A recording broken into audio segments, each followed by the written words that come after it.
Tarik Halilintar ajak Alia Mas Said dan Reza Artamevia ketemu Gen Halilintar. Alia Mas Said dan Reza Artamevia serta kedua orang tua Tarik Halilintar terlihat hadir di acara 7 bulanan kehamilan kedua Aurel Hermansyah. Kehadiran Alia bersama sang ibunda membuat hubungannya dengan Tarik Halilintar diyakini sudah serius. Padahal saat masih pacaran dengan Fuji, Tarik diketahui tak pernah mempertemukan sang mantan dengan orang tuanya.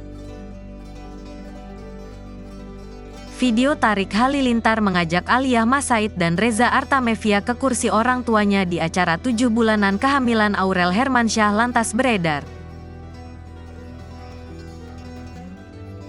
Direkam diam-diam, ortu Tarik tampak sumringah menyambut Alia dan sang ibunda. Video yang dibagikan akun TikTok @loveltar pada Minggu, tanggal 10 September tahun 2023, itu langsung saja diramaikan komentar warganet.